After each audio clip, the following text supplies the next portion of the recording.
योहानाला झालेलं जे प्रगटीकरण आहे त्याचा 4था अध्याय आणि त्या 4थ्या अध्यायामध्ये आपण आहोत. 4थ्या अध्यायामध्ये किती वचनं आहेत तर एकूण आहेत 11. आणि मला तुम्हाला सांगायला आवडेल की 4थ्या अध्यायामध्ये फक्त जर कोणती गोष्ट सांगण्यात आलेली आहे तर ती आहे फक्त आणि फक्त स्वर्गामध्ये ज्या गोष्टी निदर्शनास आहेत त्या आपण पाहिलेल्या आहेत आणि त्याच्या संदर्भातच स्पष्टीकरण योहान त्या ठिकाणी देतो आणि म्हणतो की स्वर्गामध्ये नेमकं काय त्याला दिसलेलं आहे. आणि 4थ्या अध्यायामध्ये पहिल्या वचनापासून आपण गोष्टी पाहिल्या.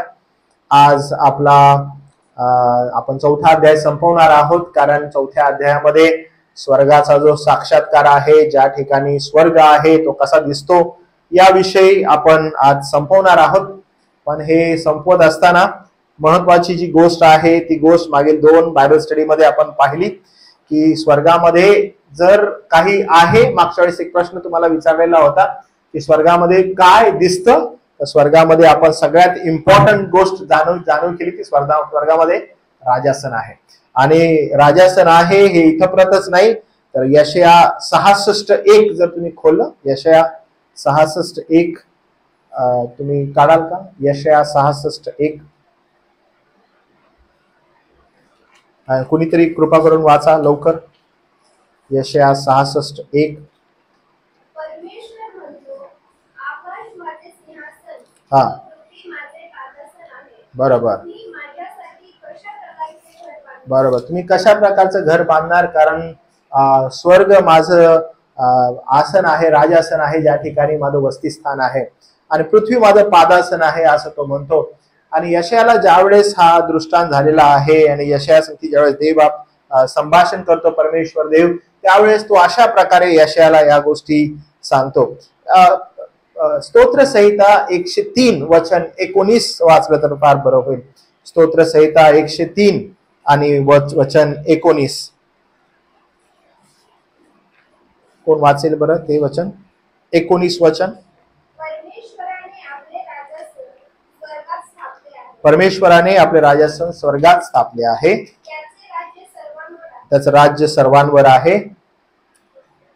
आणि मग अजून एक वचन आहे मत्तय अध्याय 5 आणि वचन 34 आणि त्यामध्ये खुद्द प्रभू येशू ख्रिस्त असं त्या राजासनाविषयी असं म्हणतो, मी तर तुम्हाला सांगतो शपथ वाहूच नका, स्वर्गाची नका, कारण तो देवाचं सिंहासन आहे. आणि या सगळी जी वचनं आहेत ही सगळी वचनं आपल्याला एका गोष्टीकडे घेऊन जातात की स्वर्गामध्ये काय स्थान आहे आणि स्वर्गामध्ये काय महत्व आहे. तर ते आहे त्रोन. त्रोन म्हणजे राजासन आणि आपण त्या राजासना संदर्भात गोष्टी पाहिलेल्या आहेत. त्यामुळं अध्याय 4 आणि वचन 1 आणि 2 मी पुन्हा तुमच्यासाठी वाचतो आणि तिथून आपण सुरुवात करूया. यानंतर मी पाहिले तो पहा स्वर्गात एक द्वार उघडलेले आणि जी वाणी मी प्रथम ऐकली ती मज बरोबर बोलणाऱ्या करण्यासारखी होती. ती म्हणाली इकडे वर ये, म्हणजे यानंतर जे झाले पाहिजे ते मी तुला दाखवेन. आणि मग आपण अध्याय 3 मध्ये पाहिलेल्या दृश्यांपेक्षा आता खूप वेगळं दृश्य आपल्याला पाहायला मिळतं. अध्याय 4 मध्ये आपण योहानाच्या सोबतीने स्वर्गीय क्षेत्रात प्रवेश करतो. हे दृश्य पृथ्वीवरील मंडळीपेक्षा फार वेगळं आहे कारण 3रा अध्याय मंडळी संदर्भात असणाऱ्या सूचना ज्या आहेत त्यामध्ये संपतो. या अध्यायात आपल्याला स्वर्गातील अलौकिक एक अद्भुत दर्शन मिळते आणि हे असे काही आहे जे जगाच्या इतिहासात अनेक विश्वासूंना कधीही समजलं नाही. आणि लोकांना स्वर्ग म्हणाल्यावर आपण मागच्या वेळेस पाहिलं की अनेक वेगवेगळ्या दृष्टिकोनातून स्वर्ग पाहण्यात येतो, विचार करण्यात येतो. पण जे या ठिकाणी स्वर्गा संदर्भात दिलेलं आहे ते अलौकिक आणि अनन्य साधारण आहे असं आपण पाहिलं. आणि त्याचबरोबर मग आपण हेही पाहिलं की स्वर्गीय दर्शन हे फक्त योहानाला झालेलं आहे का? तर आपण पाहतो करिंथकरास पत्र जे 2 आहे त्यामध्ये 12वा अध्याय वचन 2 ते 4 मध्ये की प्रेषित पॉल स्वर्गातील 3ऱ्या स्तरावर नेण्यात आलं, परंतु त्याला जे काही दिसलं ते सांगण्यात त्याला मनाई करण्यात आली. मात्र योहानाला स्वर्गीय दर्शनाचे तपशीलवार वर्णन करण्याची परवानगी मिळाली आणि त्याने अध्याय 4 आणि 5 मध्ये याचं वर्णन केलेलं आहे. एकदम तपशीलवार नेमकं काय आहे, कशा प्रकारे आहे याचं वर्णन त्याने केलं.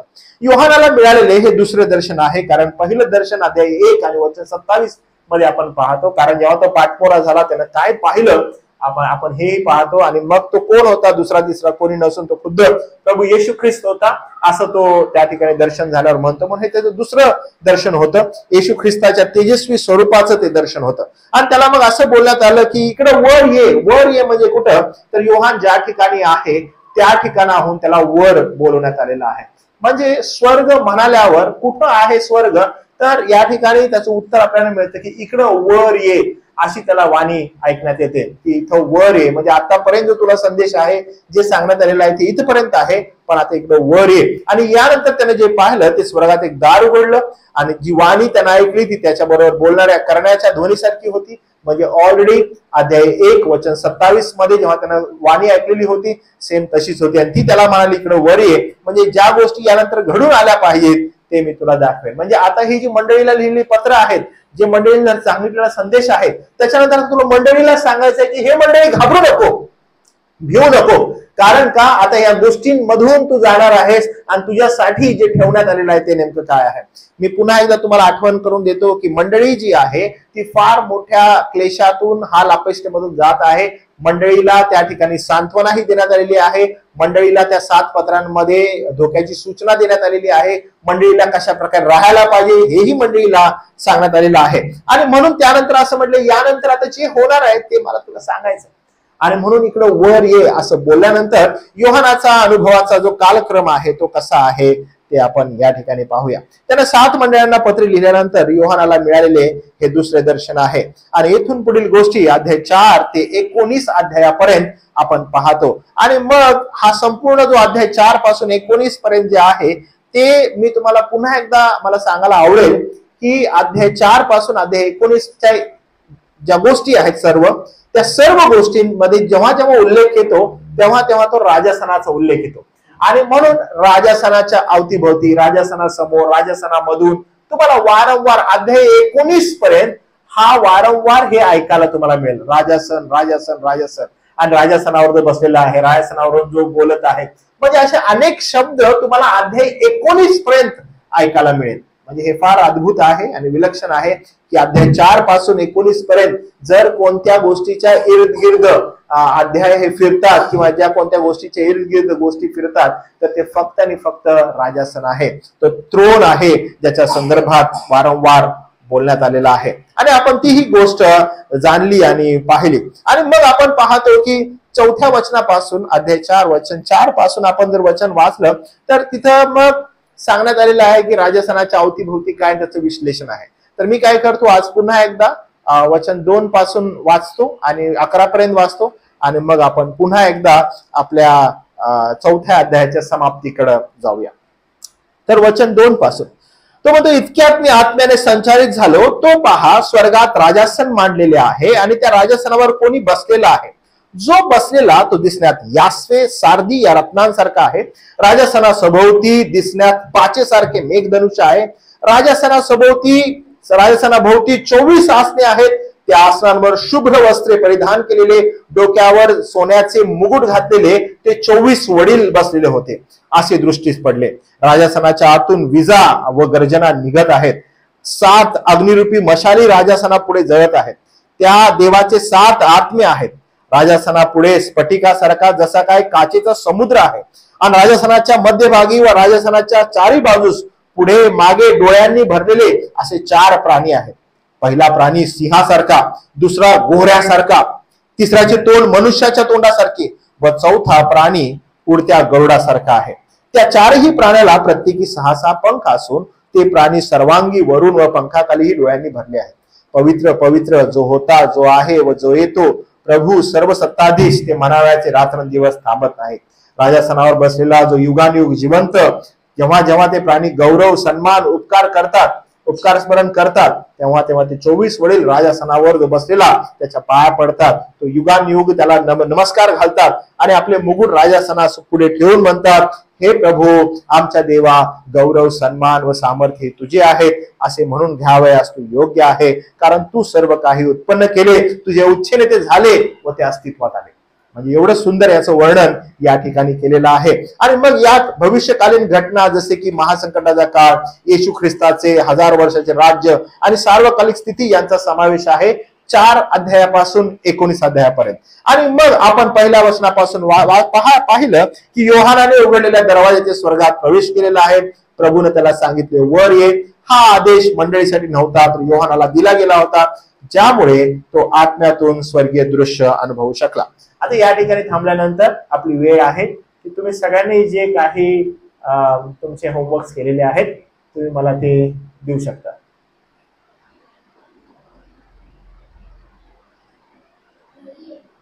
अरे मी जाऊन आणू मग.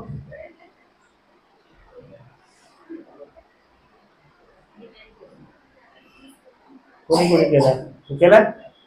ओके. माझ्याकडून मग अपेक्षाला एक आता गिफ्ट आहे. तिने एकटीने केला म्हणून केला. दोघींनी केला, मग अर्धा अर्ध घ्या. माझे गिफ्ट फार मोठे आहे, आता माझ्या इथंच ठेवले मी.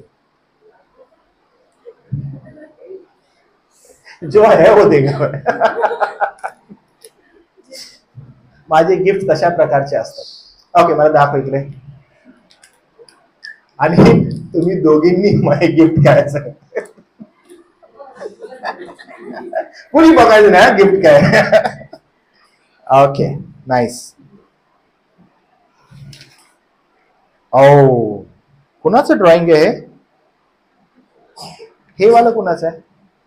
ओके, मी तुम्हाला दाखवतो बघा. ओके, इतकं सुंदर केलेलं आहे, मी तुम्हाला एक्सप्लेन करतो बघा. त्यांनी दार दाखवलेला आहे, 24 वडील आहेत आणि त्यांचे हे मुकुट आहेत. अरे वाव. आणि सगळेजण गुडघ्यावर बसलेले आहेत बरं का. आणि ते त्या ठिकाणी त्याचे मुकुट त्यांनी ठेवलेले आहेत. Very nice. खूप चांगलं त्यांनी ते हे केलेलं आहे. त्या 7 समय आहेत, जे 7 आत्मे दाखवले. राजासन आहे आणि या ठिकाणी तो इंद्रधनुष्य. पाचीचा समुद्र कुठे आहे? पाचीचा समुद्र आपण विसरलो है ना. समुद्र टाईप असा थोडासा अजून, पण व्हेरी नाईस. हे खूप सुंदर आहे. हे कुणाचं आहे? हे तुझं आहे? हे विशाखाचं आहे? हिने समुद्र काढलाय. नाईस. 24 वडील कुठे आहेत? अरे हा आहेत. 24 नाही आहेत, 12च आहेत. ओके, त्यांच्या मागे लपलेले आहेत, पण आपण म्हणू की ते गेलेले आहेत. Okay okay. मला तुम्ही सांगा इथं काय काय दिसतं. तुम्ही मला सांगा तिथे समोरून तुम्हाला काय काय समजतं. तुम्ही मला सांगा समोरून. तुम्ही दोघे नका बोलू. ओके, राजस्थान आहे. ओके, दार आहे. दार कसं आहे? उघडलेलं आहे. Very good. हा काय? बरोबर, पाची सारखा समुद्र आहे. हे आसनं आहेत आणि आसनावरून वडील खाली उतरलेत बरं का. ह्यांनी मुकुट नाही काढले अजून ना.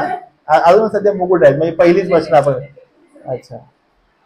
आणि हे जे मागं दिसतात ना, हे निघून गेलेत दुसरीकडे. ठीक आहे, इकडचे 7 इकडचे 7 थोडेसे निघून गेलेत. ओके, अजून दिसतात. Yes, rainbow. त्या ठिकाणी सांगितलं ना, धनुष्यासारखा एक आहे. ओके, तुम्ही कृपा करून ह्या दोघांसाठी टाळ्या वाजवाल का प्लीज? कंजूसी नका करू. ठीक आहे, बट व्हेरी नाईस. ओके, आणि माझी इच्छा आहे की तुम्ही सगळ्यांनी हे पाहावं. नंतर मग तुम्ही हे पाहून मग छान रीतीनं बनवावं. ओके, मी काय केलं माहितीये का? मी जरासा अजून हुशार आहे, तर मी ड्रॉइंग नाही काढलं, पण मी काय केलं, मी AI कडून ड्रॉइंग काढून घेतलं. ओके, पण मी ते तुम्हाला दाखवतो की ते कसं आहे. मी 2-3 असे ड्रॉइंग्स प्रॉपरली AI कडून काढले आणि ते मी तुम्हाला दाखवतो. तर तुम्हाला आयडिया येईल मग की कसे होते हे.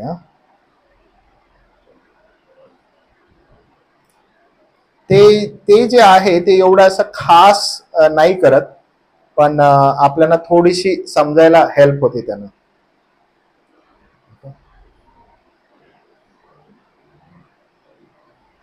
ओके, तुम्हाला दिसतंय? Did you get it? थोडासा हे एक आहे, हे एक काढलं मी. आणि त्याच्यानंतर हे वडील आहेत. कुठले? हे दूत आहेत. हे मधी हे दूत आहेत सगळे. हे दूत आहेत सगळे आणि हे वडील दाखवलेत त्यांनी. म्हणजे आपण काय करतो, आपण जेवढी त्यांना कमांड देतो ना तेवढं ते बनवत जातं, जेवढी आपण कमांड देतो तेवढं ते बनवतं. ठीक आहे, तर मग मी ऍडिशन परत काढून असं, हे काय परफेक्ट नाहीये, पण मी तुम्हाला जस्ट एक चित्र असावं की तुम्ही काढलं, तुम्ही म्हटलं की मग हे अशा रीतीनं एक होतं. ठीक आहे, अजून एक असं एक आलं मला जेव्हा मी बघितलं त्यावेळेस. ठीक आहे, अशा प्रकारे एक आलं. आणि मग एक आपण आपल्या युट्यूबच्या व्हिडिओला ठेवलं, मी बघितलं एक जे फोटो आहे तो आपल्या युट्यूबच्या व्हिडिओला एक आहे. ठीक आहे, चेहरे ब्लर होतात त्यांचे, म्हणजे चेहरे नसल्यामुळं ते ब्लर होऊन जातात. ठीक आहे, आणि हे एक आहे. ओके, हा त्यांनी हे जरासं मला अजून चांगलं वाटलं होतं, यामध्ये समुद्र दाखवलाय त्यांनी, पण स्वर्गामध्ये समुद्र नाहीये बरं का, म्हणजे स्वर्गामध्ये समुद्र नाही, पण त्या ठिकाणी जी पवित्रता आहे ते दर्शवण्यासाठी वापरण्यात आलेले त्या गोष्टी आहेत. Okay, done. मला तुम्हाला एवढंच दाखवायचं होतं. ओके, मला वाटतं हे आपण यूज केलंय असं मला वाटतंय ह्याच्यासाठी युट्यूबच्या.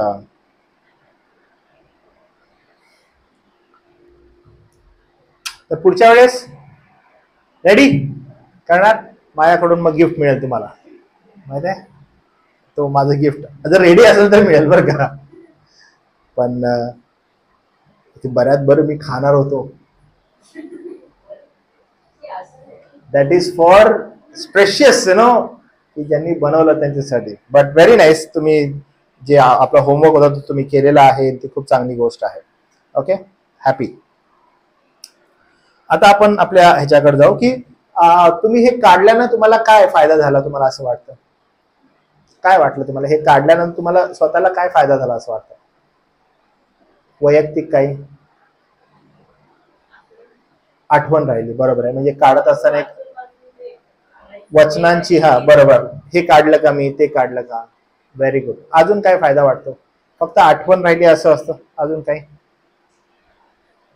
की असं व्हिज्युअलायझेशन होतं की काढत असताना की नेमकं कसं असेल काय असेल. ओके, ह्यासाठी मी तुम्हाला सांगितलं की स्वर्गाच्या संदर्भात असणाऱ्या खूप साऱ्या कल्पना आहेत, लोकांना खूप साऱ्या गोष्टी अशा समजतात. आपल्याला फक्त हे मला तुम्हाला सांगायचं आहे की स्वर्ग म्हणाल्यावर जर कोणती गोष्ट आपल्या मस्तिष्कामध्ये फिट व्हायला पाहिजे तर ते आहे देवाचं गौरव.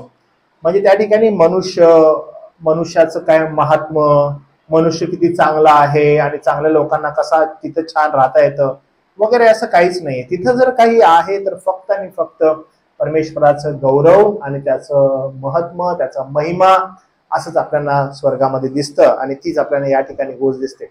आणि म्हणून पुढे गेल्यानंतर आपण काय पाहतो तर बघा, इथं असं दिसलेलं आहे वचन मला वाटतं 4 पासून, राजस्थानासभोवती आपण इथं होतो आणि त्या ठिकाणी आपण थांबलेलो होतो, म्हणून मी डायरेक्ट तिथे जातो, आपल्याकडे वेळ नाहीये.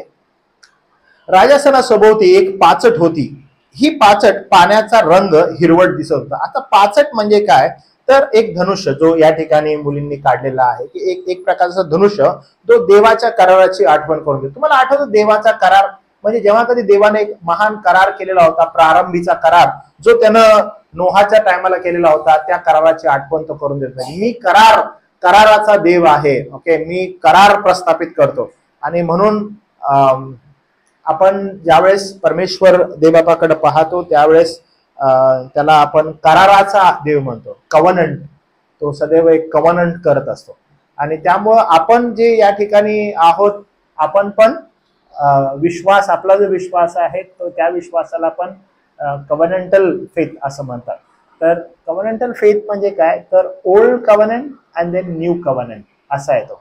ओल्ड कव्हनंट जो आहे तो त्याने इस्रायला बरोबर केला, आणि न्यू कव्हनंट जो आहे तो प्रभू येशू ख्रिस्तामध्ये त्याने आपल्या समवेत केला. म्हणून देव जो आहे तो कराराचा देव आहे, देव करार प्रस्थापित करतो. आणि तो एक जो धनुष्य आहे तो धनुष्य काय प्रस्थापित करतो मी हे दाखवतो बरं का तुम्हाला. हा धनुष्य काय प्रस्थापित करतो तर देवाचा करार, म्हणजे त्या राजासनाभोवती जो करार आहे तो करार त्या ठिकाणी तो प्रदर्शित करत आहे. म्हणून त्या राजासनाच्या मागे जर तुम्हाला काय दिसत आहे तो करार होता, आणि तो कराराचा देव आहे असं त्या ठिकाणी तो होता. त्याचबरोबर देवाचा न्याय त्याच्या कराराच्या वचनाला कधीही मोडत नाही, आणि त्यामुळे तो करार जो आहे तो त्यानं प्रस्थापित केलेला करार होता. आणि म्हणून आता जर समजा हे तुमच्या हातात असतं, तुम्ही जर केलं असतं तर तुम्ही स्वतः पाहत असता सारखं, आणि मग मी शिकवत असताना तुम्हाला लक्षात आलं असतं की नेमकं काय आहे. तर त्यामुळं तो त्याचा करार कधीच मोडत नाही हे आपण पाहिलेलं आहे. आणि मग आपण पुढे जातो आणि त्या वचनामध्ये आपण पाहतो की 24 वडील तुम्हाला अचानक या ठिकाणी दिसतात. राजासनासभोवती 24 आसने होती आणि त्यावर बसलेल्या वडिलांनी पांढरे वस्त्र परिधान केले होते आणि त्याच्या डोक्यावर सोन्याचे मुकुट होते. आणि तेही आपण या वचनामध्ये पाहतो की 24 वडील आहेत. हे वडील म्हणजे नेमके कोण आहेत? मंडळीचे किंवा इस्रायलाचे प्रतिनिधित्व करतात. आता इथं ना खूप मोठा क्वेश्चन मार्क आहे बरं का क्वेश्चन मार्क आहे तर हे मी तुम्हाला सांगतो. ज्या वेळेला योहानाला हे प्रगटीकरण झालेलं आहे तर वडील नेमके कोण हा प्रश्न म्हणजे अनुत्तरित आहे. हे कोण आहेत वडील? तर काही जण म्हणतात की इस्रायलाचे हे वडील आहेत. इंग्लिशमध्ये कोणतरी वाचेल का? अद्वैत किंवा आद्विकने हे वचन 4.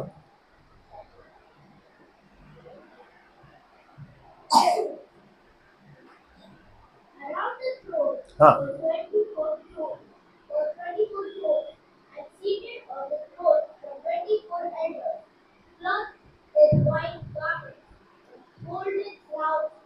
बरोबर आहे. आता ह्या लोकांना बायबल आपल्याला म्हणते की हे लोक एल्डर्स आहेत. ओके, तर ज्यावेळेस आपण एल्डर्स म्हणतो that they belong to the church. आणि ज्यावेळेस ते म्हणतात चर्च ती बिलॉंग आहे तर मग प्रश्न होतो की मग 12 ट्राईबचे किंवा 12 वंशाचे हे 12 हेड आहेत का? तर आपल्याला दिसते की नाही, हे 12 वंशाचे 12 हेड नाही आहेत. तर मग हे नेमके आहेत कोण? हे कशाचं प्रतिनिधित्व करायला? तर 24 किंवा 12-12-24 हा जो आकडा आहे तो पूर्णत्वाचा, 7वा आकडा पूर्णत्वाचा, 12 हा आकडा पूर्णत्वाचा आपल्याला पवित्र शास्त्रामध्ये दिसतो. आणि त्यामुळे ज्यावेळेस आपण 24 या आकड्याकडे येतो आपल्याला दिसतं की हे दुसरे तिसरे कोण नसून संत गणांचं प्रतिनिधित्व करणारे हे 24 वडील आहेत. म्हणजे हा वडिलाचं नाव हे आहे, त्या वडिलाचं नाव ते आहे, त्या वडिलाचं नाव ते आहे, असं या ठिकाणी नमूद नाहीये. मी तुम्हाला यासाठी सांगत आहे की आज जगामध्ये स्वर्ग म्हणाल्यानंतर प्रत्येकाला स्वर्गाच्या राज्यात जाण्याची उत्कंठा असते आणि प्रत्येकाची इच्छा असते की मी स्वर्गात असावं. प्रत्येक जण स्वतःला स्वर्गात ठेवण्याचा प्रयत्न करतो आणि देवाजवळ असण्याचा प्रयत्न करतो. कोण म्हणता मी स्वर्गामध्ये जाऊन आलेला आहे आणि येऊन तो पुस्तक लिहितो. स्वर्गामध्ये वडिलांचं नाव पण नाहीये. तुम्हाला समजत आहे की हे 24 वडील आहेत जे संत गणांचं प्रतिनिधित्व करत आहेत, त्यांचंही नाव नाहीये. आणि ते आपण आपल्या डोक्यामध्ये ठेवणं फार गरजेचं आहे की स्वर्गामध्ये फक्त एकाच गौरव आहे आणि तो म्हणजे परमेश्वर, दुसरं कोणच नाही. म्हणजे 24 वडील आहेत जे प्रतिनिधित्व करतायत, त्यांचंही त्या ठिकाणी नाव कोणीही दिलेलं नाहीये किंवा कोण वडील आहे, कुठला वडील आहे, त्यातील एका वडिलांनी असं म्हटलं असं नमूद आहे इथून पुढे आपण वाचल्यानंतर. पण वडिलाचं नाव आहे का? नाहीये. पण आपण हे एकंदरीत काय समजून घेऊ शकतो की या ठिकाणी ते प्रतिनिधित्व करतात. प्रतिनिधित्व करणं म्हणजे समुदायाचं प्रतिनिधित्व करणं, म्हणजे एक लॉट आहे त्यांचं प्रतिनिधित्व करणं. हे संत गणांचं प्रतिनिधित्व करणारे एल्डर्स आहेत. आणि एल्डर्स जे आहेत ते मंडळी संदर्भात त्यांचं नातेसंबंध असतो आणि त्यामुळे ते दुसरे दुसरे कोण नसून मंडळीचं प्रतिनिधित्व करणारे हे एल्डर्स आपल्याला दिसतात. आणि मग त्यांचं वर्णन कसं आहे की त्यांनी पांढरं वस्त्र घातलेलं आहे. आणि पांढरं वस्त्र जे आहे आणि सोन्याचा मुकुट जो आहे हे काय दर्शवतं? पांढरं वस्त्र हे पवित्रता दर्शवतं. ओके, फर्स्ट थिंग, पांढरं वस्त्र काय दर्शवतं? पांढरं वस्त्र पवित्रता दर्शवतं. आणि पवित्रता का दर्शवतं? तर आपण वचनामध्ये वाचलेलं आहे. पवित्रता दर्शवणं म्हणजे नेमकं काय? पवित्रता कोण दर्शवतं? कारण बघा, आपण पुढे गेल्यानंतर वचन जर 10 वाचलं, ओके, वचन जर 10 वाचलं तेव्हा ते 24 वडील राजासनावर जो बसलेला होता त्याच्या पाया पडतात, जो युगानुयुग जिवंत त्याला नमस्कार घालतात आणि आपले मुकुट राजासना पुढे ठेवून म्हणतात. ओके, आता हे जे आहे हे काय दर्शवतं, काय सांगण्यात येत आहे? तर बघा, आपण याकोबाचं पत्र काढून 1 अध्याय आणि 12 वचन प्लीज वाचा कोणीतरी पट करून. याकोबाचं पत्र 1 अध्याय आणि 12 वचन.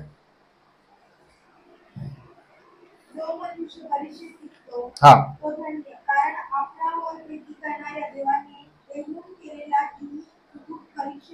तुम्ही बघितलं का? ह्यांना हे 24 जे वडील आहेत हे कशातून पार गेलेले आहेत? जे काही परीक्षा आहे, जे काही म्हणजे गोष्टी त्यांना लादलेल्या होत्या त्यातून हे लोक पार गेलेले आहेत. आणि म्हणून ह्यांना काय झालेलं आहे? ह्यांना मुकुट प्रदान करण्यात दिलेला आहे. 2 तिमोथी 4 अध्याय आणि 8 वचन. 2 तिमोथी 4 अध्याय 8 वचन.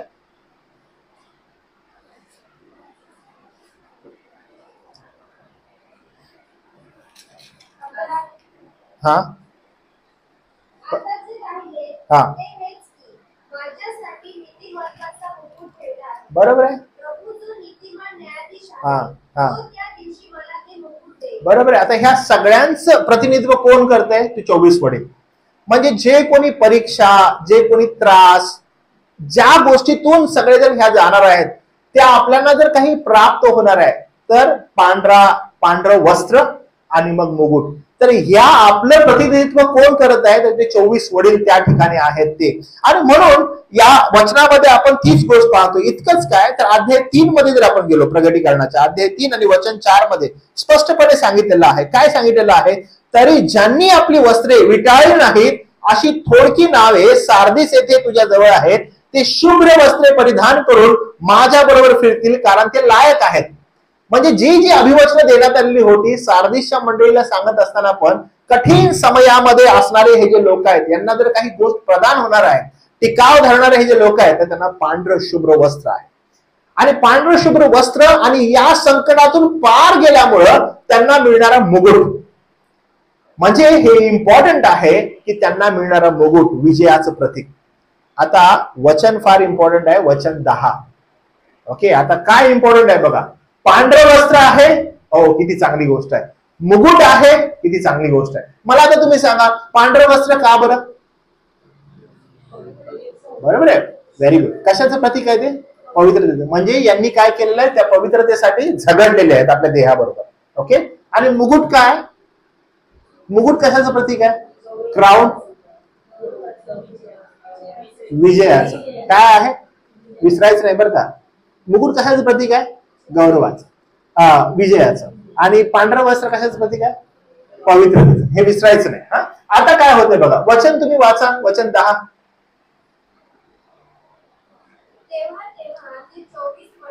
ओके बेटा, केव्हा केव्हा यासाठी 9 वाच बरं. ओके बरोबर आहे. म्हणजे जेव्हा जेव्हा ते प्राणी जे आहेत त्याचं गौरव, सन्मान आणि उपकार स्तुती करत होते,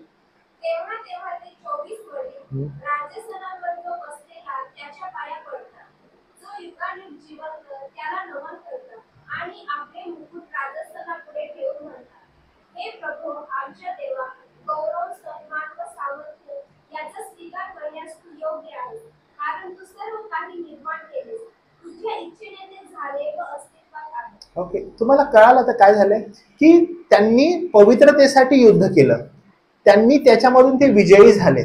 ओके, त्यांना मुकुट मिळालेला आहे. पण स्टील जेव्हा ते 4 प्राणी जेव्हा जेव्हा त्याचं उपकार स्मरण करतात, त्याला गौरव देतात, तेव्हा हे वडील काय करतात? हे आपल्या आसनावरून उठतात, ठीक आहे, आपले मुकुट काढतात, त्याच्यासमोर उपडे पडतात. उपडे पडणं म्हणजे तुम्हाला माहित आहे? उपडं पडणं म्हणजे काय? उपडं पडणं म्हणजे काय असतं? म्हणजे कसं पडतात? उपडं पडणं म्हणजे माघारी का पुढं? बरोबर आहे, ते कसे होतात? पुढं पडतात. उपडं पडणं, पुढं पडतात. ओके, मुकुट काढतात. हे काय दर्शवतं? उपडं पडणं म्हणजे काय दर्शवतं? नम्रपणा दर्शवतो फक्त. हा, उपडं पडणं म्हणजे आमचं काहीच नाही, आमच्यामध्ये काहीच क्षमता नाही, म्हणजे आम्ही हा विजयही मिळवलेला आहे, आम्हाला हे पवित्रताही प्राप्त झालेली आहे, आम्हाला हे मुकुटही मिळालेलं आहे, पण ह्याच्यामध्ये आमचा काही सहभाग आहे का नाही? तर ते पुढे काय म्हणतात बघा, त्यासोबत हे आमच्या प्रभू, गौरव तुझा, सन्मान तुझा, सामर्थ्य तुझं असं म्हणतात, आणि हे तू घ्यावयास तू योग्य आहेस म्हणतात. तुम्हाला कळालं का? म्हणजे हे जे काय आहे, वी आर नॉट वर्दी, आम्ही वर्दी नाहीये. वर्दी कोण आहे? वर्दी तू आहेस. तुम्हाला कळालं? म्हणजे स्वर्गामध्ये काय आहे, समजा स्वर्गामध्ये प्रवेशही होत आहे, स्वर्गामध्ये गेलेली आहे, राजस्थानाच्या आजूबाजूला बसण्याचा मानही मिळालेला आहे, आणि जे तुमचं आणि माझं प्रतिनिधित्व करतात ते काय म्हणत आहेत की बाबा रे, आम्ही तुला सांगतो, हे घे, गौरव तुझा आहे, सन्मान तुझा आहे, सामर्थ्य तुझं आहे, आणि तूच घ्यावयास योग्य आहे, कारण तूच काही सर्व उत्पन्न केलेलं आहेस. म्हणजे आम्ही आहोत केवळ, आम्ही नाहीये. हे फार महत्वाचं आहे मंडळीला समजणं, की स्वर्गामध्ये जर काही आहे, हे फक्त त्या परमस्तुत्य देवाचं सार्वभौम सामर्थ्य आहे, म्हणजे मनुष्याचं काहीच नाहीये. आज जेव्हा आपण मंडळीमध्ये पण येतो, हे कुणाच आहे? हे त्याचंच आहे. तुम्हाला आठवत आहे आपण चर्चमध्ये वारंवार हे संदेश ऐकतो. आपण का मंडळीत येतो? आपण काय एकत्रित येतो? आपण आपल्या संदर्भात आपल्या गोष्टी घेऊन त्याच्याकडे येतोय का? आणि आपण काही प्राप्त करावं या उद्देशाने येतोय का? नाही. आपला एकमेव या जगात पण उद्देश आहे. काय उद्देश आहे?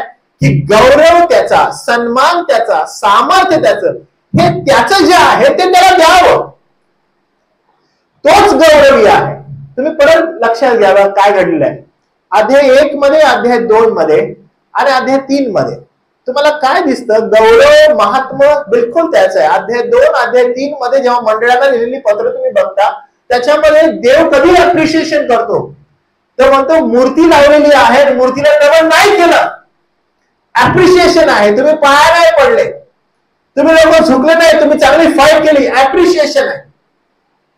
काय अप्रिशिएशन आहे? कारण गौरव, सन्मान, मान हा त्याचा आहे. आणि हा गौरव, सन्मान, मान जो आहे तो कुणालाही मिळू नये म्हणून हे 24 वडील, 4 प्राणी, असंख्य देवदूत हे काय करत आहेत? हे त्याचं गौरव त्याला देत आहे. आणि म्हणून आपण ज्यावेळेस या वडिलांकडे बघतो, हे वडील बिलकुल तीच गोष्ट करत आहेत. आणि वचन 5, राजासनाच्या आतून विजा, वाणी, गर्जना निघत आहेत. 7 अग्निरूपी मशाली आहेत राजासनापुढे जळत आहेत. नेमकं काय? तर राजासनातून आता बाहेर, ओके, आता इथं हे इम्पॉर्टंट आहे बरं का. आता ही या ठिकाणी हे राजासन आहे. आपण पाहिलं हे आजूबाजूला आहे. या ठिकाणी मागच्या साईडला काय, आजूबाजूला काय. आता काय होत आहे? आता बघा, राजासनामधून, हे फार इम्पॉर्टंट आहे बरं का. ज्या ज्या गोष्टी आपण पाहतो, मी म्हणून सांगितलेलं होतं की तुम्ही होमवर्क करा, तुम्हाला समजेल. काय होत आहे की आता राजासनातून बाहेर पडणाऱ्या गोष्टी आहेत. राजासनाच्या अवतीभोवती तुम्ही बघितलं. आता काय आहे? राजासनामधून काय बाहेर पडतंय? राजासनातून विजा, गडगडाट, आवाज निघत आहे. ओके, म्हणजे त्या ठिकाणी तुम्हाला दिसेल की विजा आहेत, गडगडाट आहे, आवाज आहे. आणि हे काय आहे? हे देवाच्या न्यायाचं प्रतीक आहे. जेव्हा जेव्हा विजा, गडगडाट आणि आवाज आला, देव हा न्यायी आहे हे तो दर्शवतो. निर्गमाचा ग्रंथ याचा 19वा अध्याय आणि त्याचं 16व वचन वाचा बरं कोणीतरी पट करून. आणि आपल्याला हे दिसतं की तुम्हाला दिसेल की देव न्यायी कसा आहे. आणि कुणीतरी मग जखार्या 4:2 पण वाचा. 19:6 कोणीतरी वाचा निर्गम, आणि जखार्या 4:2 पण कोणीतरी वाचा. हे तू काय वाचत आहे बेटा? 19 नाही 16. गडगडाट झाला. हा बरोबर.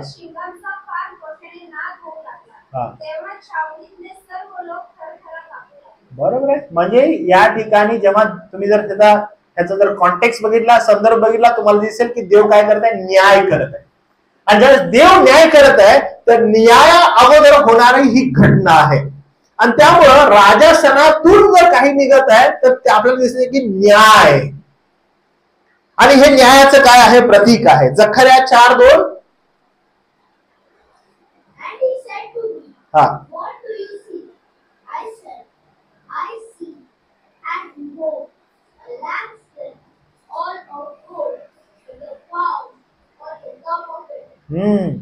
तुम्ही बघितलं का काय होते त्या ठिकाणी? कोणीतरी मराठीत वाचेल? हा, काय पडत आहे? हा,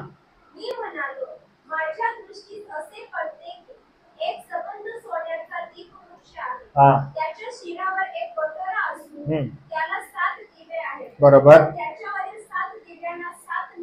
बरोबर. हे कुणाला झालेलं होतं? जखार्याला. आपण बघितलं त्याच्या आतून काय निघत होतं? विजा, ढग, गडगडाट. आणि मग आपण पाहतो यामध्ये की मग काय झालं की त्याच्यामध्ये जे आहे त्या आसनावर शुभ्र वस्त्रे, राजस्थानाच्या आतून विजा, गर्जना निघत आहेत. 7 अग्निरूपी मशाली. योहानाला जी दिसलं तीच गोष्ट जखार्याला विचारली, तुला काय दिसतं रे? जखार्यानं पण तीच गोष्ट सांगितली की मला हे दिसतं. कशाचं प्रतीक आहे हे? तर बघा असं लिहिलं आहे की ते देवाचे 7 आत्मे आहेत. आणि तुम्हाला आठवतं आपण या 7 आत्म्या संदर्भात ज्यावेळेस पाहिलेलं होतं पहिल्या अध्यायामध्ये. त्या ठिकाणी त्याच्या हातामध्ये काय होतं, तर त्याच्या हातामध्ये पण 7 आत्मे होते असं त्यानं त्या ठिकाणी. 7 हे कशाचं प्रतीक आहे, तर 7 हे आत्म्यांचं पूर्णत्वाचं प्रतीक आहे. हे आपण त्या ठिकाणी पाहिलेलं होतं की पूर्णत्व प्रदान करणारी ती गोष्ट आहे असं आपण आपल्या शिक्षणामध्ये पाहिलेलं होतं अध्याय 1 मध्ये. आणि मग वचन 6 कडे आपण येतो. यशया 11:2 वाचा, म्हणजे तुम्हाला अधिक चांगल्या रीतीने होईल. हे आपण घेतलेलं आहे म्हणून मी थोडंसं लवकर जात होतो, पण आपल्या नोट्स मध्ये आपल्याला दिसतं म्हणून हे थोडंसं वाचा बरं. यशया 11:2. हा बरोबर बरोबर बरोबर आहे. आता हे जर तुम्ही बघितलं तर एकूण 7 गोष्टी आहेत आणि आत्म्याला परिपूर्ण करणाऱ्या गोष्टी आहेत. म्हणजे हे कुणा संदर्भात केलेलं आहे, तर हे पवित्र आत्म्या संदर्भात केलेलं आहे. आणि म्हणून ज्या वेळेस आपण वचन 5 बघतो की राजासनाच्या आतून विजा व गर्जना निघत आहेत, न्यायाचं प्रतीक. 7 अग्निरूपी मशाली आहेत, राजासनापुढे जळत आहेत, त्या देवाचे 7 आत्मे आहेत. आत्म्याच्या पूर्णत्वाचं प्रतीक आहे. आत्म्याच्या पूर्णत्वाचं प्रतीक म्हणजे यशया 11:2 मध्ये लिहिलेलं आहे की ह्या 7 गोष्टी कशा परिपूर्ण करतात आत्म्याला. आणि म्हणून ते पूर्णत्वाचं प्रतीक जे आहे ते आपल्याला प्रगटीकरणामध्ये आणि त्याचबरोबर जखर्या त्याच्या ग्रंथामध्ये अध्याय 4 आणि वचन 2 मध्ये तीच गोष्ट त्या ठिकाणी नमूद करतो. आणि मग आपण पुढे गेल्यावर अजून काय दिसतं आपण बघूया वचन 6 मध्ये. राजासना पुढे आता काय होतं, राजासनाच्या आतून आता काय होतं, राजासनाच्या पुढे. ओके, आता इथं नाही काढला पण इथं दिसतो आपल्याला. ओके, हिच्या ड्रॉइंग मध्ये. ओके, राजासन आहे, राजासनाच्या पुढे या ठिकाणी आपल्याला दिसतं. ओके, तर कशी विसरली विशाखा तू. ओके, राजासनाच्या तर पुढे काय होतं, तर पुढे असं होतं बघा. राजासनाच्या पुढे काय दिसत आहे आपल्याला, स्फटिकासारखा जसा काय काचेचा समुद्र. ओके, आता स्फटिकासारखा जसा काय काचेचा समुद्र. आता हे काय दर्शवतं बरं, काचेचा समुद्र म्हणजे काय. मी पुन्हा सांगतो, समुद्र वगैरे स्वर्गामध्ये नाहीये, पण योहानाला जे दिसत आहे, ओके, योहान जे कनेक्ट करत आहे ते त्या ठिकाणी नमूद करत आहे. आता हे मी तुम्हाला यासाठी सांगत आहे की जेव्हा जेव्हा दर्शन झालं बघा, योहानाला एक दर्शन झालं, जखर्याला झालं, दानिएलला झालं, यशयाला झालं. या लोकांना ज्यावेळेस दर्शन झालं आणि दर्शन झाल्यावर त्यांनी जे नमूद केलं ते कसं होतं, वेगवेगळ्या प्रकारे होतं. त्यांच्या दृष्टिकोनातून त्यांना जे समजलं, त्यांना जे दिसलं ते त्याने लिहिलं. उदाहरणामध्ये आता जस्ट आपण वचन वाचलं बघा, वचन जखर्या अध्याय 4 वचन 2. पुन्हा एकदा वाचा बरं, म्हणजे तुम्हाला एक्सप्लेन करायला मला थोडंसं बरं पडेल. जखर्या 4:2 आपण आता जस्ट वाचलं बघा, जखर्या 4:2. हा नाही बेटा, जखर्या हा. ओके, त्यानं मला विचारलं तुझ्या दृष्टीस काय पडतं. हा हा ओके, एक संबंध काय आहे, सोन्याचा. ओके, हे कोणाला दिसलं, हे लक्षात घ्या. हे कोणाला दिसलं, जखर्याला. त्याला काय दिसलं, दीपवृक्ष आहे. दीपवृक्ष म्हणजे काय, एक असा तुम्हाला ते मी हा लाईट लॅम्प असतो. ओके, त्याला असं त्याला 7 दिवे असतात. ओके, त्याला एक मध्यभाग असतो आणि 7 दिवे असे लागलेले असतात. कदाचित मी कधी ड्रॉइंग काढून तुम्हाला ते दाखवू शकतो आपल्या याच्यावर स्क्रीनवर. आणि मग तसा एक त्याला दीपवृक्ष दिसला. बरं, पुढं हा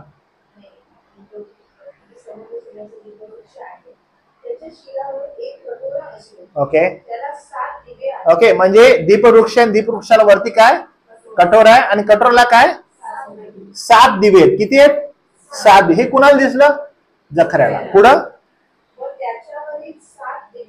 हा बरोबर आहे, ते दिव्यांना काय 7 नळ्या आहेत. कुणाला दिसत आहे, मी सारखं तुम्हाला हे सांगत आहे, हे जखर्याला दिसलेलं आहे काय, दर्शन. आणि जखर्या म्हणतो की मला असं दिसलं. आता बघा योहानाचं प्रगटीकरण 4 अध्याय आणि वचन 6.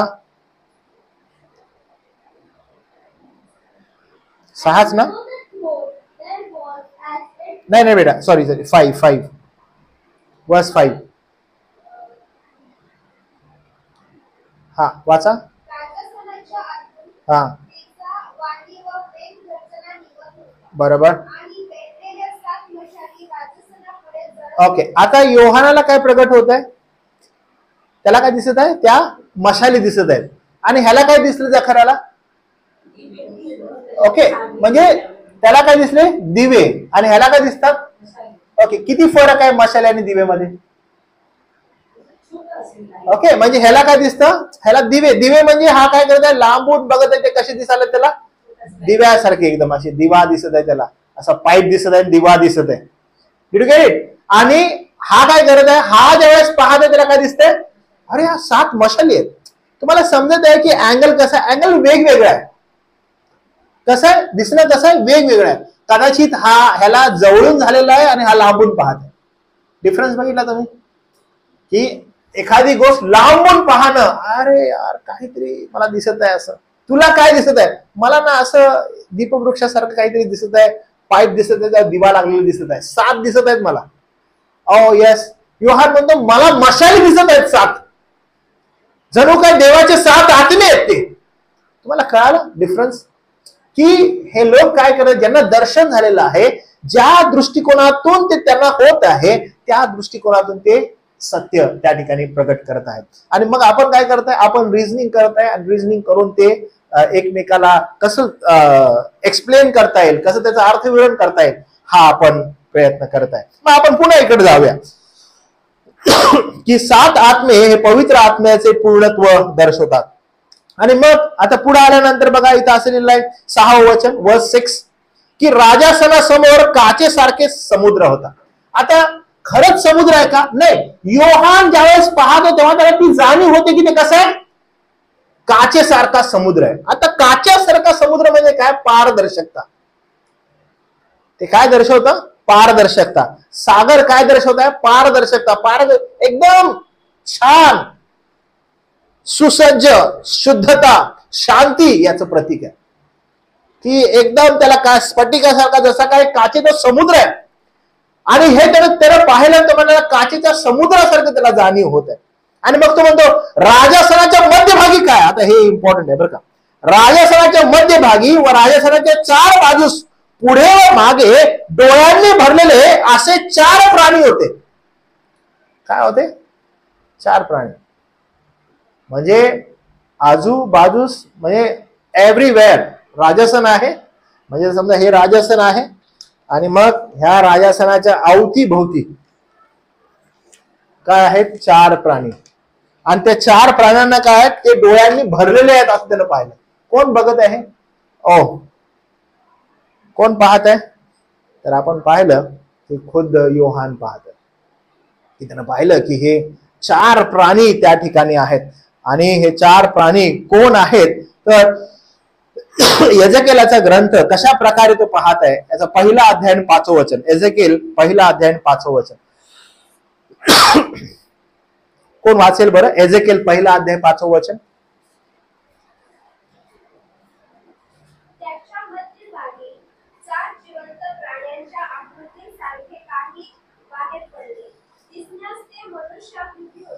तुम्ही बघितलं तर या ठिकाणी कोण आहे? एजेकियल दिसतो. एजेकियलला ज्यावेळेस दर्शन होतं तेव्हा त्याला काय होतं? त्यालाही वाटतं 4 प्राणी आहेत. आणि त्याच्यामधील एका प्राण्याकडे ह्याचं लक्ष जातं. तो एक प्राणी कसा आहे? मनुष्याच्या, काय म्हणतो एजेकियल? मनुष्याच्या मनुष्याच्या कृतीसारखा तो प्राणी त्याला दिसतो. मी पुन्हा तुम्हाला सांगतो, जे दर्शन योहानाला झालेलं आहे ते दर्शन फार जवळून रीतीनं तो निहाळत आहे आणि त्याचं वर्णन करत आहे. आणि मग या ठिकाणी लिहिलेलं आहे की कसे ते प्राणी होते. तर असं लिहिलेलं आहे की ते 10वा अध्याय पण वाचा एजेकियलचा आणि 12वं वचन. 10वा अध्याय आणि 12वं वचन.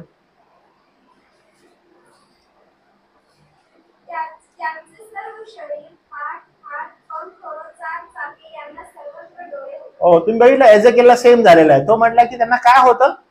अरे त्यांना डोळे होते. हे त्यांना पाहिलेलं आहे. आणि जे एजेकियलला दिसलेलं आहे तेच इकडे दिसलेलं आहे. 7वं वचन आपल्याला दिसतं की हे कसे होते बरं? पहिला प्राणी सिंहासारखा. हे इम्पॉर्टंट आहे बरं का. पहिला प्राणी सिंहासारखा, दुसरा घोड्यासारखा, तिसरा ते तोंड मनुष्याच्या तोंडासारखे व चौथा प्राणी उडत्या गरुडासारखा होता. हे काय असं तसंच वाटतं का तुम्हाला? बिलकुल नाही. हे लिव्हिंग क्रिचर्स होते.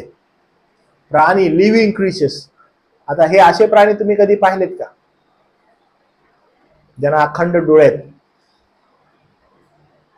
कधीच नाही. प्रत्येक प्राणी जो आहे तो वेगळा वेगळा असा दिसत होता.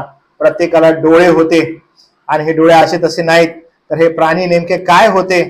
तर हे प्राणी जे आहेत हे प्राणी देवाचं सामर्थ्य, जो सिंह आहे सिंहासारखा तो देवाचं सामर्थ्य, गोरा जो आहे तो सेवा, आणि मनुष्याच्या आत्म्यासारखा म्हणजे मनुष्याच्या मुखासारखा म्हणजे त्याचं ज्ञान, आणि गरुड म्हणजे त्याची गती.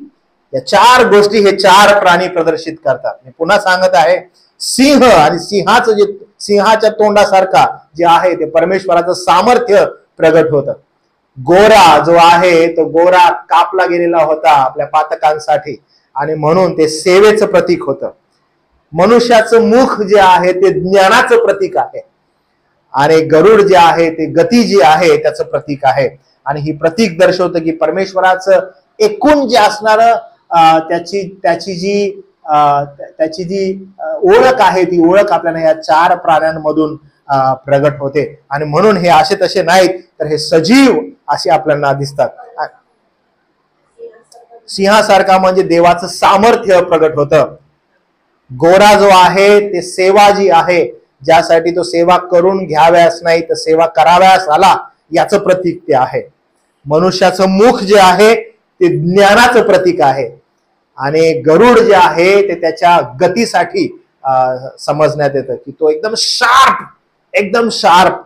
एकदम फास्ट असा तो आहे आणि त्याचं ते प्रतीक आहे. 8वं वचन आपल्याला असं म्हणतं की त्या 4ही प्राण्याला प्रत्येकी 6 पंख होते.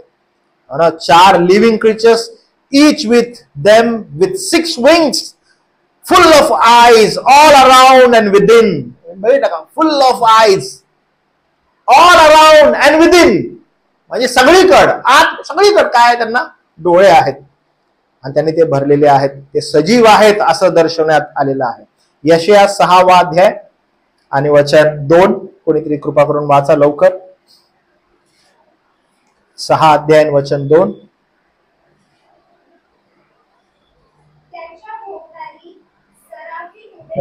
हा, हे कुणाला दर्शन झालेलं आहे आता? हो, यशयाला. आणि यशया आपण काय म्हणतो ते कोण आहेत? सराफीम. सराफीम हा देवदूतां मधलाच एक प्रकार आहे.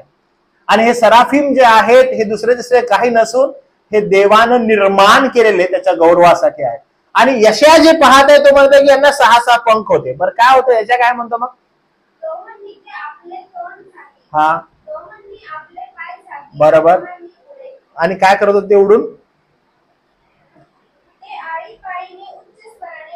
हा,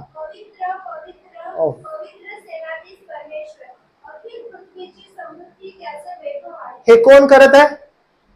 अरे यशयाला हे दिसत आहे. आणि मग बघा या ठिकाणी योहानाला पण दिसलं का? योहानाला पण दिसलं. पण योहानाला दिसत असं त्याने पाहिलं की अरे ह्या 6 जे पंख आहेत, हे जे 4 प्राणी आहेत हे काय करतात? हे डोळ्यांनी भरलेले आहेत. आणि मग ते काय करत होते? ते 6 पंख होते. आणि यशया काय म्हणत आहे? यशया सांगत आहे की ते आपले 2 पंखाने आपले तोंड झाकत होते, 2नी काय करत होते? पाय झाकत होते, आणि 2नी काय करत होते? उडत होते. आणि हे काय म्हणत होते? हे म्हणत होते की पवित्र पवित्र पवित्र. योहान असं म्हणतो, जो होता व येतो तो प्रभू सर्व सत्ताधारी, ते म्हणाव्याचे रात्रंदिवस थांबत नव्हते. म्हणजे जर ते गौरव कुणाचं करत आहे तर ते फक्त काय आहे? सार्वभौम देवाचं गौरव आहे, जो राजस्थानावर बसलेला आहे. किती जबरदस्त चित्र आहे बघावं. की ज्यावेळेस आपण हे पाहतो तुम्हाला काय दिसत आहे या ठिकाणी? एकदम अद्भुत, फक्त परमेश्वराचं अद्भुत असं गौरव.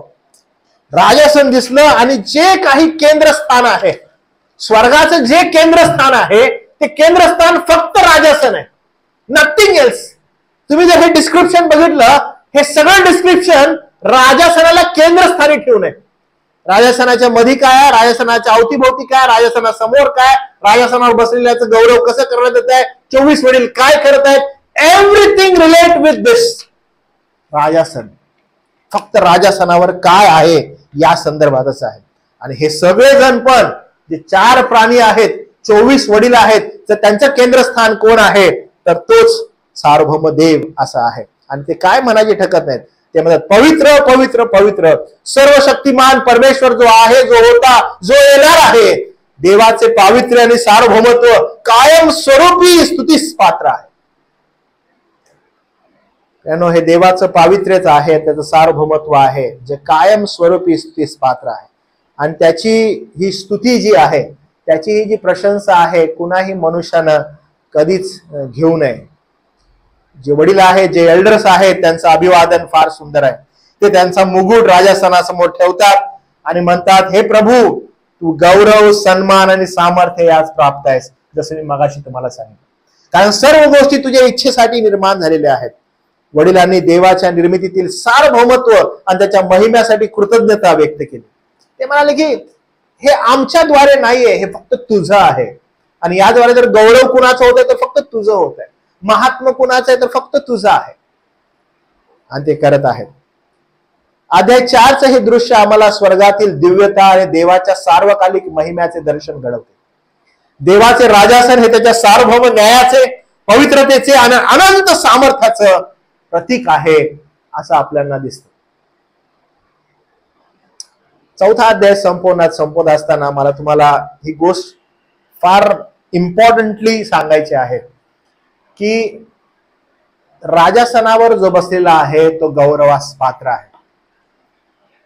त्याच्याविषयी जे बोलत आहे ते असं आहे की जो आहे व येतो, जो होता, तो सर्व सत्ताधारी आहे.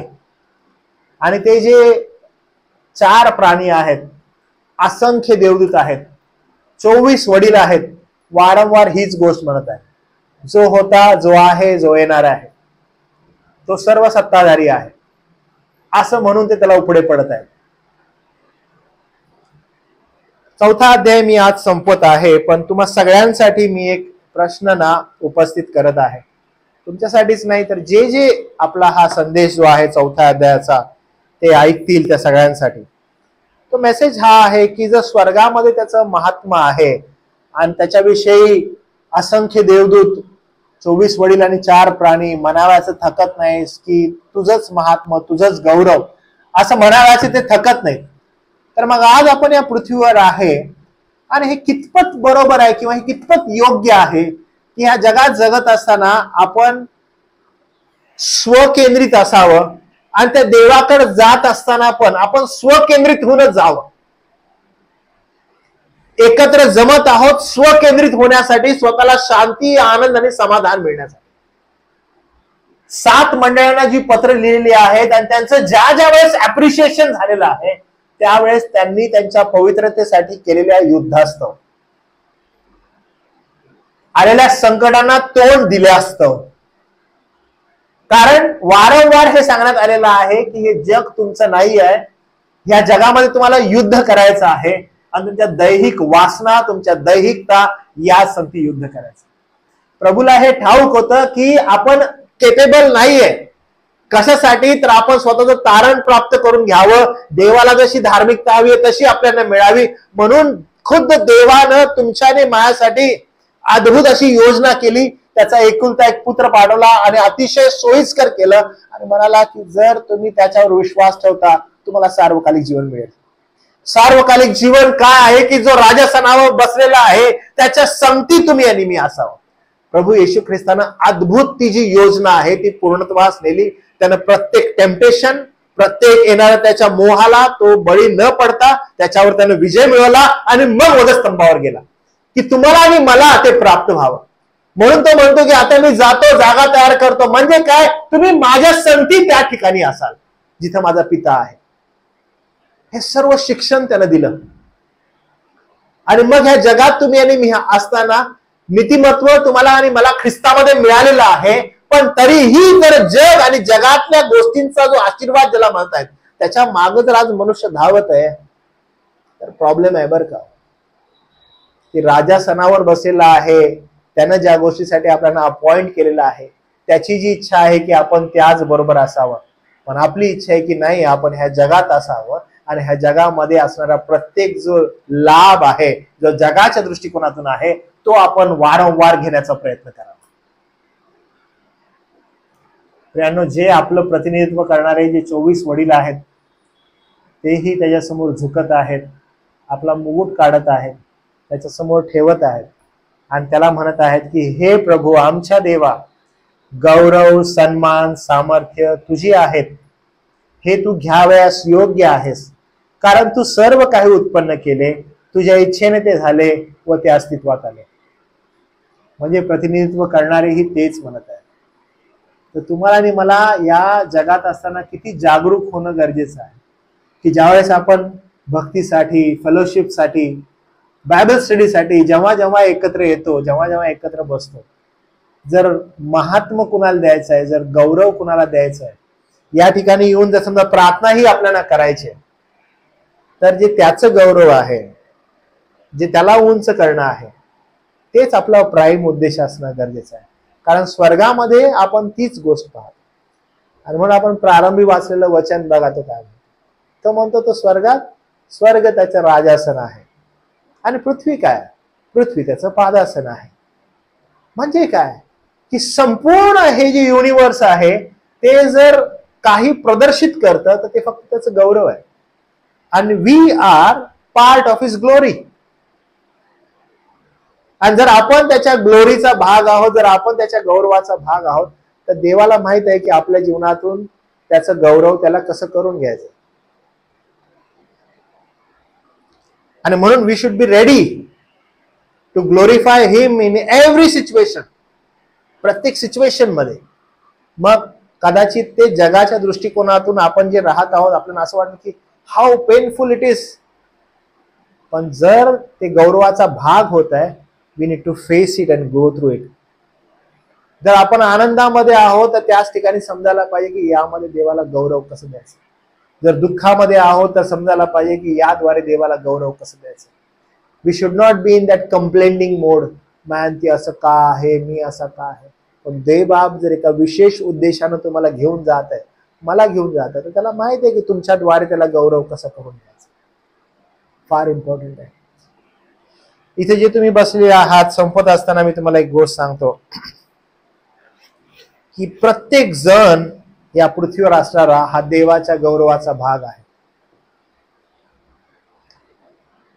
जसे धार्मिक देवाच्या गौरवाचा भाग आहेत, तसेच दृष्टही देवाच्या गौरवाचा भाग आहे. देव नीतिमानांना स्वर्ग देऊन त्याचं गौरव करून घेतो आणि देव अनतिमानांना नरकात टाकून त्याचं गौरव करून घेतो. देव इस्रायलाला मिस्रातून बाहेर काढतो, तांबडा समुद्रातून पार नेतो आणि वचनदत्त देशात नेण्याचं प्रॉमिस करतो. देव त्याचं गौरव करून घेतो. देव फारो आणि त्याच्या सैन्यांना समुद्रात मारून टाकतो. देव त्याचं गौरव करून घेतो. जिथं 40 दिवसाचा प्रवास आहे तिथे इस्रायलला तो 40 वर्ष रानात फिरवतो. देव त्याचं गौरव करून घेतो. त्यांना हाल अपेष्टा कष्ट देतो. देव त्याचं गौरव करून घेतो. कारण हे फार अद्भुत आहे. देव इस्रायलामधून निघालेली त्यांची संतती जी आहे त्यातून फक्त दोघांनाच कनानात प्रवेश करायला लावतो. देव त्याचं गौरव करून घेतो. किती अद्भुत आहे. देव बाकीच्या सर्वांना जंगलात मारून टाकतो. देव त्याचं गौरव करून घेतो. किती अद्भुत आहे. देवाला ठाऊक आहे की त्याचं गौरव त्याला कसं करून घ्यायचं. आपण त्याच्या गौरवाचा कोणता भाग आहोत हे आपल्याला समजायला पाहिजे. चाचपडून घेणं फार गरजेचं आहे. कारण स्वर्गामध्ये जर काही आहे त्याचं गौरव आहे, त्याचं महात्मा आहे. पृथ्वीवर जर काही आहे त्याचं गौरव आहे, त्याचं महात्मा आहे. तुम्ही आणि मी त्याच्या गौरवाचा भाग आहे, ऍब्सोल्युटली आहे. मग देव जर त्याचं गौरव आपल्या जीवनातून करून घेत आहे, चाचपडून बघा तो कसं गौरव करून घेत आहे. आणि त्या गौरवाला समर्पित होणं आवश्यक आहे. त्याच्या योजनेचा भाग तुम्ही आहात तर चाचपडून घ्या कशा प्रकारे आहात, कारण देव त्याचं गौरव करून घेतो. ठीक आहे, थांबूया आपण या ठिकाणी, प्रार्थना करूया. प्रभू देवा, आम्ही तुझे मनापासून आभार मानतो, कारण अध्याय 4 मध्ये आम्ही जर काही पाहिलं तर प्रभू तुझं गौरव, तुझं पावित्र्य, तुझा न्याय, तुझं अनंत सामर्थ्य, हेच प्रभू आम्ही पाहिलं. कारण प्रभू हे काय दर्शवतं की जो राजा सणावर बसलेला आहे तो सार्वभौम आहे, ज्याच्या हाती सर्व काही आहे. आम्ही मनापासून दे बाबा तुझे आभार मानतो की योहानाला जे प्रगटीकरण प्रभू तू केलंस, त्या प्रगटीकरणाद्वारे स्वर्गामध्ये आम्ही अनुभवलं की स्वर्गात काय आहे. प्रभूजी, स्वर्गात तुझं गौरव आहे. आम्ही या वेळेला तुझ्या दयेसमोर नतमस्तक होतो. मान महिमा आम्ही तुला देतो, कारण ते तुझं आहे. सर्वजण तुझ्या चरणाजवळ तुला समर्पित होत. ही प्रार्थना आमचा उद्धारक प्रभू येशू ख्रिस्त याच्या नावात केली म्हणून प्रभू तो ऐक. आमेन.